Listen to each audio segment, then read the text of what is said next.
The air at the private wing of Murtala Mohammed International Airport shimmered with heat and tension. A fleet of black bulletproof Range Rovers, flanked by police escorts and personal bodyguards, lined the tarmac like a miniature motorcade. At the center of it all stood Chief Zara Olatunde, a towering man in an ivory agbada embroidered with gold, his face hard as steel beneath his designer sunglasses. He was not here to celebrate a homecoming. He was here to reclaim what belonged to him, his daughter. After 4 months of sleepless nights and relentless searching, he had finally located Zara. Paris. Living in a shoebox apartment in Montmartre, painting in a back alley studio, and selling her art under an alias. She had run away, again, just disappeared, without warning. No guards, no calls, no trace. She'd left behind the title, the board meetings, and the billion-dollar empire she was born to inherit. Just to be free. The door of the private jet hissed open. Zara stepped down the stairs slowly, dressed in faded jeans and a white tank top, her long braids pulled into a messy bun. No makeup, no jewelry, not even a handbag, only a backpack slung over her shoulder and that same rebellious glint in her eyes. Chief Olatunde stepped forward. His voice was low, but it rumbled with restrained fury. "Why do you keep doing this to me, Zara? You had me worried for months," he growled, barely concealing the pain behind his power. "You're supposed to be the vice president of OLA Oil and Gas. But no, you prefer to wander about, chasing paintbrushes like some street artist. I will not give you the luxury to escape anymore. Ever." Zara didn't respond. She just looked away. The car doors shut behind her with a soft thud. The ride home to their sprawling mansion in Ikoyi was long and tense. No words were spoken, no music played. Only silence, thick, suffocating, and heavy with resentment. She was back in Lagos, back to the life she hated, and deep down, she knew. This time, her father wouldn't let her go so easily. Zara sat on the edge of her king-size bed, staring blankly at the gilded walls of her bedroom. The water from her shower still clung to her skin, but the heat had done little to soothe her frustration. Lagos was exactly as she remembered it. Loud, gold-plated, overbearing. The silence in the mansion was deafening, broken only by the hum of air conditioning and the weight of expectations pressing down on her. She had barely arrived, still feeling like a hostage in her own home, when a light knock came at her door. "Your father requests your presence in the main lounge," a staff member announced politely. Zara groaned, slipping into her robe. "Of course he does." Descending the grand staircase, she felt like a character in a film she didn't audition for. The mansion gleamed as always. Italian marble floors, chandeliers imported from Italy. Priceless art lining the halls.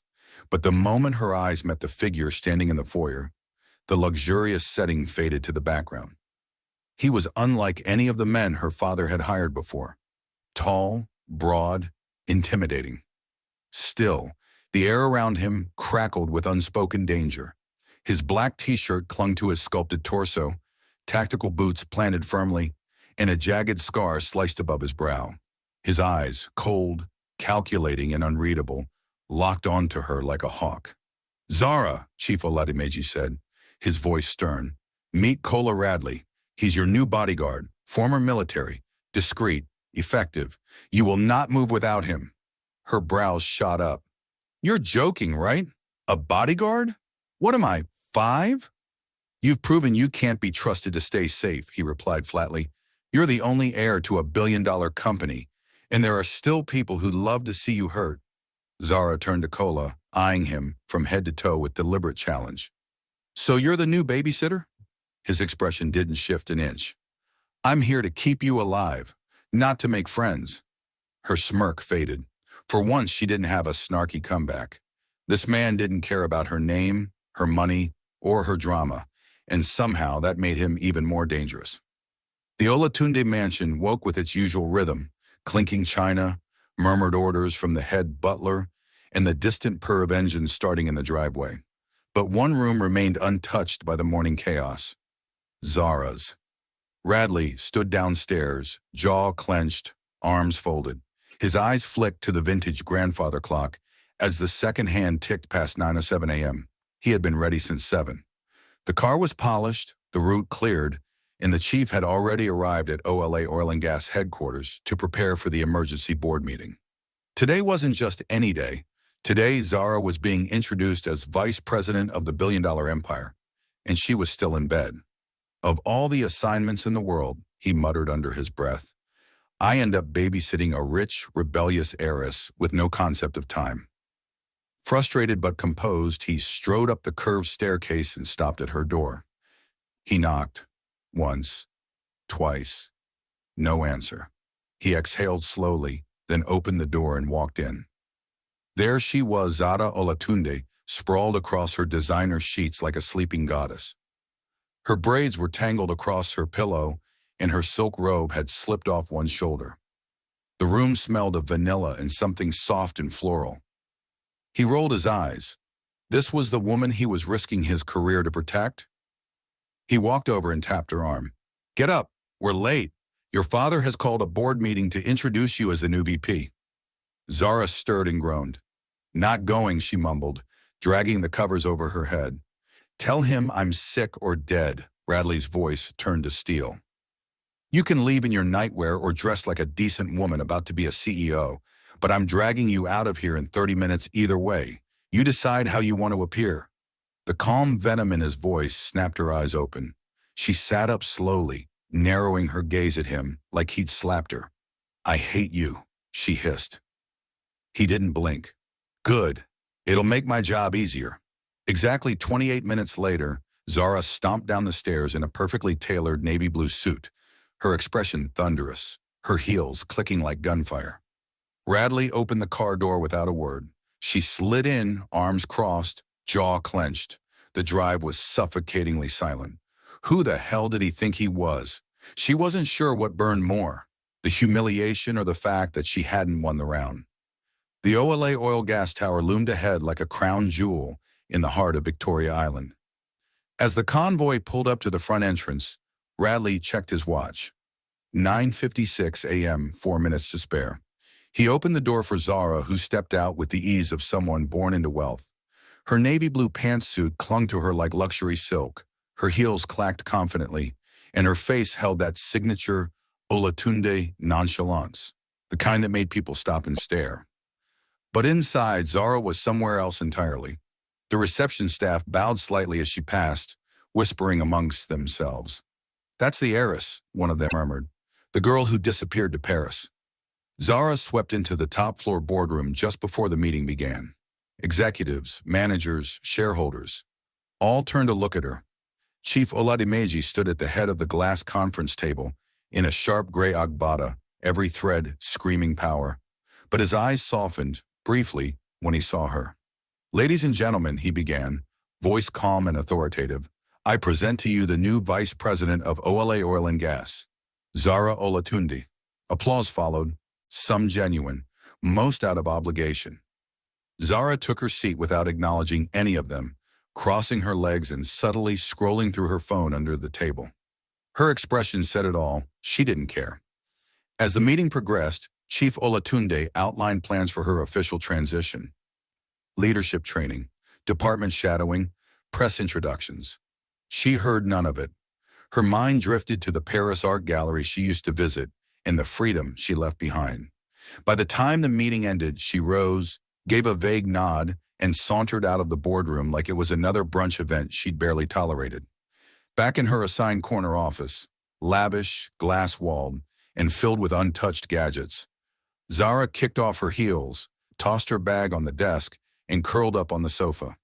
Her iPad lit up with Netflix. Her phone buzzed with calls from her socialite friends. Girl, did you see Tenny's dress at the launch yesterday? Tragic. I'm dying. Let's do lunch tomorrow. Rooftop lounge? Zara laughed lazily, mouth full of fries from the overpriced lunch she ordered. When her assistant timidly brought in a folder marked urgent contracts, Zara waved her off with a flick of her manicured hand. Later or never. Meanwhile, in the surveillance room down the hall, Chief Olatunde sat alone. On the screen, Zara was laughing, eating, chatting, doing everything but what she was brought here to do. He leaned back in his chair, eyes fixed on the footage, his chest tightened. Not from anger, but from something deeper. She didn't know. She had no idea that just a week ago, his world had tilted. Stage 2 cancer. A ticking clock. The reason he fought to bring her home, to train her, to force responsibility on her, it wasn't just for the company. It was for survival, for legacy, for the daughter he still hoped would wake up and become the woman he knew she could be. Instead, she was drifting, and he was running out of time. The moment Zara stepped into the mansion that evening, she already had her night planned. The day had been miserable. Meetings, fake smiles, being introduced as a leader when all she wanted was to be left alone. So she did what she did best when suffocated. She planned an escape. By 10 p.m., the estate was quiet. Lights dimmed, guards settled. The house staff retired for the night. She peeked through her window and smiled. A sleek Benz waited at the end of the street, her girlfriends waving excitedly from the back seat. Wearing a glittery black mini dress and heels that screamed rebellion, Zara hoisted herself onto the windowsill, landing softly on the grass outside. She tiptoed around the garden path like a thief, giggling at her own cleverness as she hurried toward freedom. But what she didn't know was that Radley was watching. He had been watching since she climbed onto the ledge. He stood in the shadows, arms crossed, face unreadable. The chief had warned him, begged him to be patient. She's reckless. She doesn't know how much danger follows her. Just protect her, even when she fights it. So when she jumped into the car and sped off with her friends, Radley followed discreetly, silently. Military training kicked in. No tail would detect him. The club was loud and glittering, full of Lagos spoiled elite. Zara drowned herself in shots and laughter, dancing on tables, lips stained with wine. Her friends partied hard, but one by one they left, until she was the last one standing, alone and swaying near the bar. Radley watched from a corner, his jaw tightening as a strange man approached her. The guy touched her waist and whispered in her ear, coaxing her toward the exit. Zara laughed drunkenly, barely able to stand. She let him guide her toward the parking lot. Radley had seen enough. He stepped out of the shadows. The stranger froze the moment he saw Radley's cold eyes and rigid stance. Without a word, the man dropped Zara like she was lava and bolted into the night. Zara slurred something incoherent, blinking up at her unexpected savior. "You again?" Radley didn't answer. He simply lifted her into his arms, bridal style, ignoring the stares, the murmurs, and the smell of alcohol clinging to her. She threw up on his shirt in the car. Still, he said nothing. Back at the mansion, he carried her straight upstairs. Her head lolled onto his shoulder, and her breath was warm against his neck. The maid looked horrified as Radley entered her room. "Help her. Get her cleaned up and into bed," he said simply, his voice low but calm. After the maid bathed and dressed her in fresh sleepwear, Radley stood by the window, hands in his pockets, exhaling slowly. When she was finally tucked into bed, still groaning in her sleep, he walked out and headed for the guest wing. He peeled off the soiled shirt, took a cold shower, and sat on the edge of his bed, staring at the ceiling. How can someone be this careless? He'd protected diplomats, politicians, even war survivors. But this spoiled heiress with a death wish. She was in a class of her own, and the worst part? She didn't even care. Radley stared at the time on his wristwatch, 7:53 a.m. It was Monday, the start of a new work week. Most people were already in traffic, rushing to meet Lagos deadlines. But upstairs, the future vice president of a billion-dollar company was still buried in her sheets. He let out a tired sigh and climbed the staircase again. This was becoming routine. Zara sleeping in, skipping responsibility like it was a plague. He paused outside her door, rubbing the bridge of his nose. "She's 22, trained in Harvard, has more money than most countries," he muttered, "and still acts like a child." Just as he reached for the handle, the door creaked open.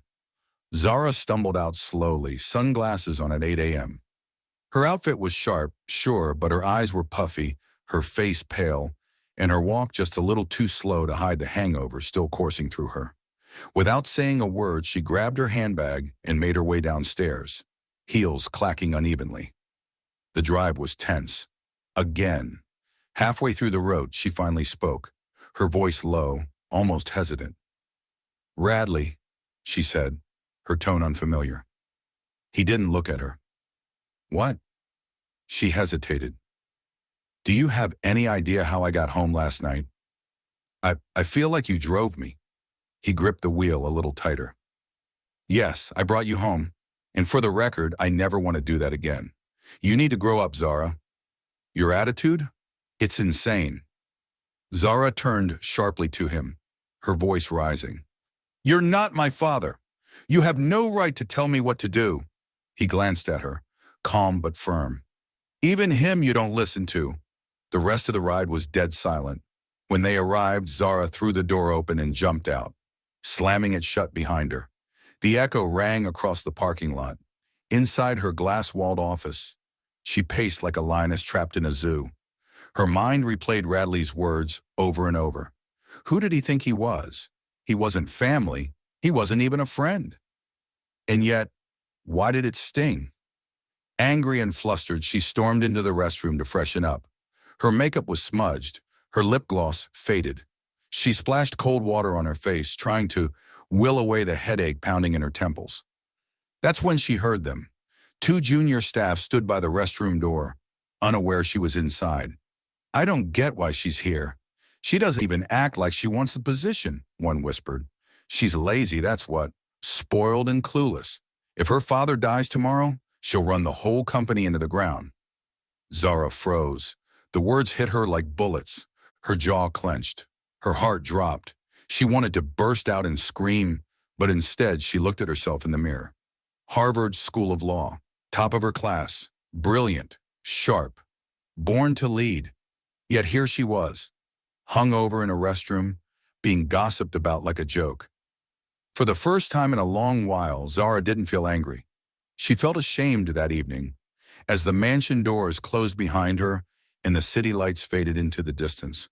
Zara felt different. The ride home had been uneventful, Radley driving in his usual quiet way, but her mind was racing.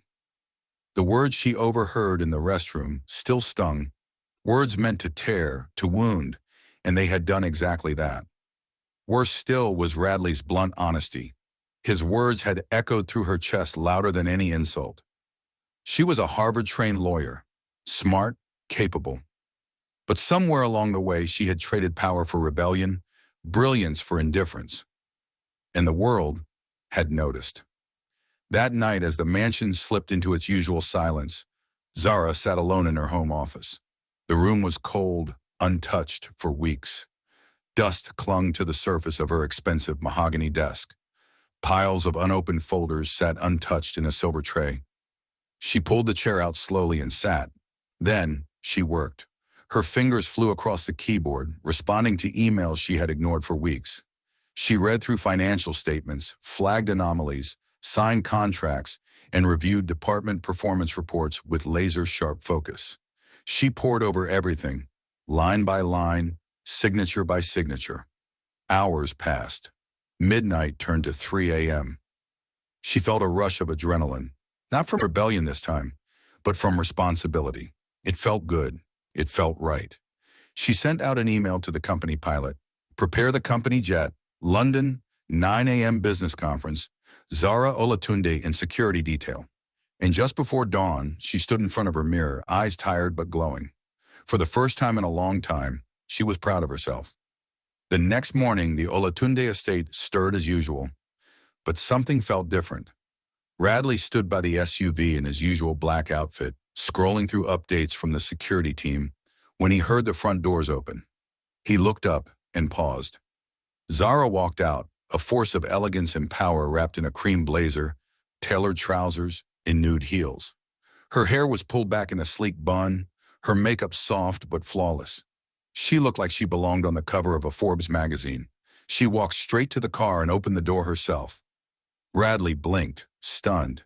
You look like someone who's ready to work," she finished with a confident smile, sliding into the passenger seat. He got in beside her, unsure of what to say. For once, Zara looked unshakable. Halfway through the drive, she turned to him. "Pack a bag," she said casually. He arched a brow. "Why?" "We're flying to London tomorrow. Business conference. I missed it the last time. I'm not missing it again. He looked at her, then back at the road. Something flickered in his chest. Admiration? Relief? Pride? You said I needed to grow up, she added, glancing out the window. Maybe you were right. Radley didn't smile, but the corners of his mouth twitched. Just a little. At the office, chaos unfolded. Zara strode through the lobby with confidence. Her assistants scrambled behind her. The staff whispered, "Is that Miss Zara? She looks different. She looks serious." She called an impromptu board meeting, and within 30 minutes, every major stakeholder was in the room. What followed left jaws hanging. Zara took the head of the table. She opened with a detailed summary of the company's current standing, pointing out profit margins, employee turnover rates, even identifying a marketing loophole that had gone unnoticed. She addressed every executive by name, challenged reports, and handed out tasks with precision and authority. It was a masterclass in leadership. No hesitation, no bluffing, no spoiled brat act. Everyone watched her with new eyes. Across the table, Chief Olatunde could barely breathe. His heart swelled. He didn't understand what had happened or how, but the daughter before him was not the same girl who had returned from Paris weeks ago. She was sharper, stronger, unshaken. He folded his hands, leaned back in his chair, and allowed a proud, quiet smile to tug at his lips. Maybe now, he could finally rest. The wheels of the OLA private jet touched down at Heathrow under the gray London skies. Rain tapped gently against the windows as Zara and Radley descended the jet stairs. Both dressed immaculately, she in a sleek trench coat and boots, he in a dark-fitted turtleneck and blazer. No words were spoken, but the air between them was different. Something had shifted since Lagos. Respect maybe, awareness, or something deeper. Neither of them was ready to name. Their cars swept through the city's rainy streets, lights flickering across wet glass. At the hotel, an upscale five-star tucked in Kensington, they were greeted with apologies at the front desk. "We're terribly sorry, but due to a booking mishap, there's only one suite available with 2 bedrooms. We can help you find another hotel nearby if needed," the concierge said politely. Zara hesitated. For a second, she almost agreed to let Radley find somewhere else. But then she glanced at him. She had gotten used to having him close, even if she wouldn't admit it. There was a safety in his presence, a silent shield she didn't know she needed until he wasn't there. "It's fine," she said coolly. "We'll take it." Radley gave her a long look as if silently asking, "Are you sure?" She didn't respond, just turned toward the elevator, calm and composed. They reached their suite, a lavish space with gold accents, velvet furniture, and a city view that glittered through rain-streaked windows. Without another word, they both picked separate rooms. "Good night," Zara said softly. "Good night," he replied, disappearing behind his door. It was 1:17 a.m. when Zara woke to the sound. Low murmurs, pained, tormented. She sat up, heart thudding, trying to figure out where it was coming from. The voice came again, from Radley's room. I'm sorry. Zara didn't think, she just moved. She pushed open his door gently and found him tangled in his sheets, drenched in sweat, fists clenched, brow furrowed, crying in his sleep. His lips repeated the same desperate phrase over and over. I'm sorry. Her heart broke. "Radley," she whispered, stepping closer. "Radley, wake up." She touched his arm. He jolted up, breath ragged, eyes wild like a man dragged from the depths of a nightmare. For a moment, he didn't even recognize her. Then his gaze focused. "Zara," he whispered, voice hoarse. I'm sorry." "You were having a nightmare," she said softly, stepping back. "I didn't mean to barge in. I'll go." But he reached for her hand, gently, desperately. "Please, don't go. Just stay." She froze. There was something in his eyes, something raw, haunted, vulnerable. He wasn't the cold, untouchable man she'd come to know. In this moment, he was just human. Zara nodded. She sat on the edge of his bed and took his hand in hers. It was warm, trembling. They said nothing else. She simply stayed. Minutes turned to hours, and by 3 a.m. his breathing had calmed. His eyes were closed again, this time in peace. Zara quietly rose and returned to her room, but she couldn't sleep. His pain stayed with her, and for the first time, she wanted to understand it. The London Business Conference had gone better than expected. Zara delivered her presentation flawlessly, charmed executives, and held her own in rooms where even seasoned leaders struggled to breathe. She was no longer just the heiress. They saw her now as a force. But on the ride back to the hotel, her mind wasn't on her success. It was on Radley, the man beside her, the man who had cried out in his sleep like a broken soldier and begged her, not to leave. As the car neared the hotel, she turned to him. "Radley, can we take a detour? There's a small garden just around the corner." He glanced at her, hesitated for a second, then nodded. Minutes later, they were walking through the wrought iron gates of a small, quiet garden nestled between buildings. The city's noise seemed to pause, replaced by soft, rustling trees and the distant splash of a fountain. Zara found a bench near the center and sat. Radley remained standing, eyes alert, scanning the area. "Relax," she said gently, patting the bench beside her. "It's London, not a war zone." He smirked, just a little, and sat beside her. For a while, silence passed between them. It wasn't awkward, just full. Then Zara turned to him, voice soft. "If you don't mind me asking, what were your nightmares about?" That night, Radley's gaze dropped to the ground. He exhaled slowly, like the words had been waiting years. "I had a family," he said. "A wife, a little girl. My daughter got sick, really sick, and I was away deployed in Iraq. I kept promising I'd be back, but by the time I came home, she was gone. I missed her last breath." Zara's eyes welled up. "My wife couldn't look at me the same after that. She left. I lost everything, and I never forgave myself." Zara reached for his hand slowly. He didn't pull away. "So when your father came to me," Radley continued, "when he told me about his condition and asked me to protect you, I felt like maybe I had a purpose again, like I was being given a second chance." Zara blinked, shocked. "His condition?" Radley turned to her, eyes soft with truth. "Zara, your father has cancer, stage 2. He didn't want you to know, said you had enough on your shoulders." She sat in stunned silence. Then it hit her all at once. The board meeting. The way he watched her. His silent joy. He knew he was running out of time. Tears slipped down her cheeks, and she buried her face in Radley's shoulder. He wrapped an arm around her gently, steady and warm, letting her sob quietly against him.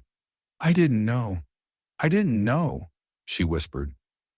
"I didn't tell you because I didn't want you to carry that weight," he murmured, "but I guess you deserve to know."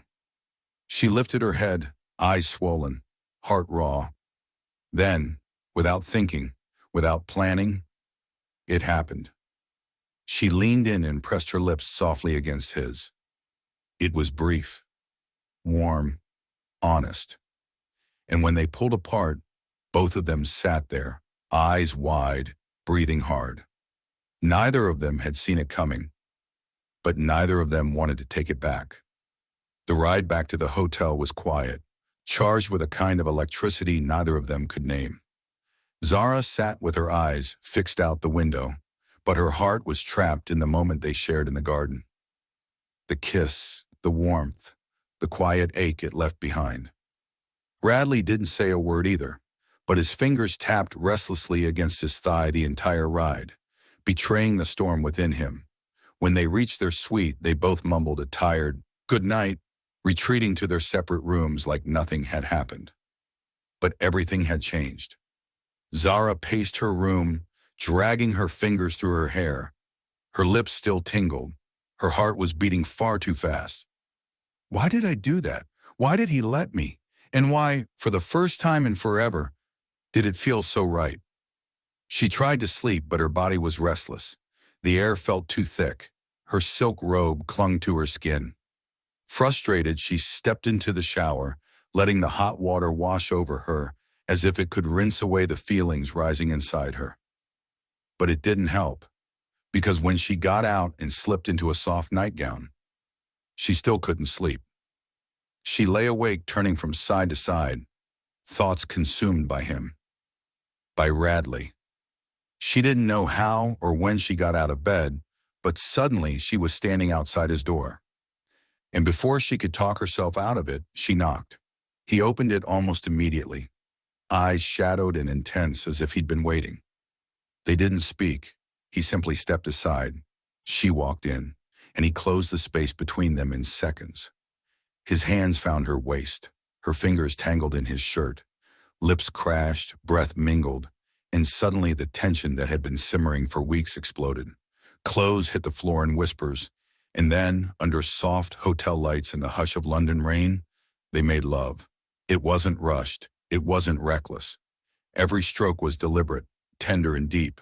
Every movement told a story of longing, of frustration, of two broken people who had finally found stillness in each other. Radley worshipped her like she was sacred. His hands knew exactly where to touch, how to hold. He took his time with her, like a man who had been starving for far too long, but didn't want to rush the first taste of heaven. And Zara, she let go. For once, she wasn't fighting the world or herself. She was just a woman, loved, desired, wanted. When it was over, they lay in the stillness, breathless and tangled in each other's arms. Neither spoke, because sometimes silence said everything. The Lagos sun was just beginning to rise as the OLA jet touched the tarmac. The skyline glittered in the distance, familiar yet changed, just like Zara. She looked out the window. The city she once felt caged in now looked like a kingdom. Her kingdom. She had left a runaway, lost in rebellion. But she was coming back a woman, whole, wiser, and deeply, completely in love. Back at the mansion, the scent of gardenia still lingered in the halls. The staff welcomed her with warm smiles, softer this time, full of new respect. But there was only one person she wanted to see. Zara didn't wait for anyone to announce her. She dropped her bags and walked straight to her father's room. Chief Olatunde sat in his armchair, reading glasses perched on his nose, the soft light of dawn casting a glow over his silver hair. He looked thinner than before, a little more tired, but his presence was still as powerful as ever. When he looked up and saw her, their eyes met and held. "I'm sorry," she said, voice breaking, "for everything, for running, for wasting time, for not being there when you needed me." He said nothing for a moment, just looked at her, truly looked at her. Then slowly he stood and opened his arms. Zara ran into them like a child, burying her face in his chest, crying freely. "I'm so proud of you," he whispered. "So proud, Zara." From that day forward, everything changed. Zara became his rock. She cleared her schedule, pushed meetings, even moved her office home temporarily to be by his side. She cooked him his favorite meals, light okra soup, fried plantain, native rice. Sometimes they just sat on the porch, sipping zobo and laughing about old stories. Other times, they walked the garden together in comfortable silence. And through it all, Radley never left her side. He was there every morning, quiet but steady. Every hospital visit, every late-night drive, every hard day when Zara broke down, Radley was the one who pulled her close and reminded her to breathe.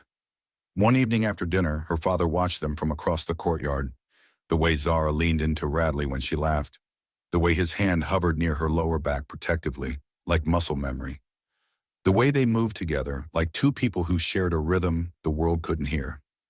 "You love him," Chief Olatunde said gently as they walked the garden path one evening. Zara froze. "I see it," he added with a smile. "And more than that, I see how he looks at you." She turned to her father, unsure of what to say. "I was a proud man for many years," he continued, "maybe too proud. But if someone brings you peace, Zara, then he's family already. Whoever and whatever makes you happy has my blessing." Zara hugged him tightly, emotion thick in her throat. She had spent so long fighting, running, searching. But now she finally felt home. In the months that followed, Zara rose like a queen. She restructured the leadership team of Ola Oil Gas, introduced sustainable initiatives, and formed new partnerships that took the company global. She launched youth empowerment programs in her father's name, created a foundation for women in business, and even began investing in clean energy tech. Her speeches went viral. Her strategies were studied. The once spoiled heiress had become a beacon of innovation and elegance. Staff no longer whispered behind her back. They stood straighter when she entered a room. Investors stopped looking for her father. They asked for her by name. Zara Olatunde, CEO, daughter, leader, legacy. And beside her, always, was Radley. No longer just her bodyguard, but her anchor, her protector, her partner. He rarely said much in public, but those who mattered saw the way he watched her, like she was the most valuable thing in the room. Like he'd protect her with his life, like he already had. One evening, months after they returned from London, Zara stood at her office window, looking out at the city lights below. Behind her, Radley stepped in, arms folded, watching her like he always did. "Do you ever think about how far we've come?" she asked. He nodded. "Every day." She turned to him, a soft smile playing on her lips. "I wouldn't have made it without you." He stepped forward, brushing her cheek. "No, Zara, you would have, because you were always this. You just didn't see it yet." She leaned into his touch, heart full. Outside the window, Lagos sparkled with life. Inside, love bloomed quietly, unshakable. Zara had become everything she was born to be, and more. And for the first time in her life, she had everything. A legacy, a purpose, a love that changed everything. The end.